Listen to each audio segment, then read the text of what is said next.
Would someone donate their backpack for this exercise? You can take my Jeff, it's so nice of you to backpack. Thank you so much. This is fabulous. Okay, so. The rallies, yeah. Wow. How scared am I going to be?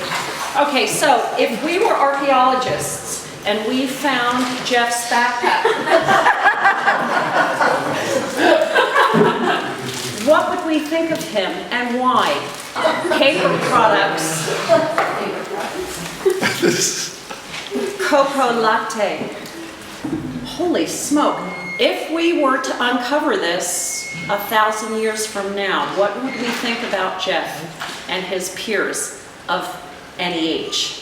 What would we think? But basically, I would use this as a way to kind of pull the kids in, to delve a little deeper into what people are looking at, why they're looking at what they are looking at, an opportunity to talk about our personal filters, how we see information, how we translate what we see, and why. Specifically, it's really important that they address why. Why did you say that? Is it based on prior knowledge? Is it based on personal experience? Is it based on trauma? I mean, you know, why do we have these filters? So I'm seeing my kids as being, you know, like crime scene investigators, you know, looking at it like they're approaching an event when they go to a dig. I'm going to set up digs in tub, bury them, and I'm going to mark them off with lines. The lines are going to match chart. The kids will have to chart where they find, what they find, measure it, then reconstruct what they found, do a scale drawing. And so in the beginning, there'll be crime scene investigators and ethnohistorians. Then the second phase, they're going to have to be storytellers and craftsmen. They'll have to pick a specific job. So at the dig site, each student has to, I group my kids in groups of 4 because I have 36 kids, I have 9 tables. There's your math lesson. So we're going to have someone who's going to be a scribe, somebody who's going to write down the activities, someone who's going to be measuring, someone who's going to be categorizing and separating, like if they find 2 different forms of pottery, or they maybe find a remnant of fabric or something ephemeral, they'll have to categorize it and separate. And yes, they're all going to fight over the digging job.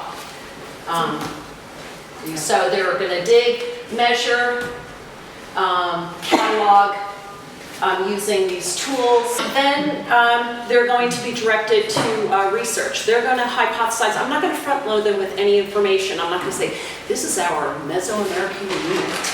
I'm going to make them find the information for themselves. Then they're going to have to either prove or disprove their theory that whatever artifact, maybe they said, oh, you know, that's for, you know, kidneys, and you know, after the embalming, that was a vessel that they kept their inner organs or something like that, because maybe that's something that they know from studying Egyptian history.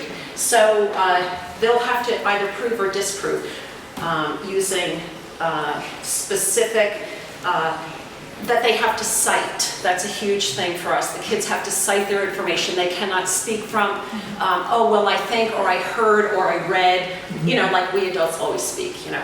We never give like factual information. Then there's going to be a component where we're going to read, listen, and compare 3 different types of creation myths. The golem from the Torah.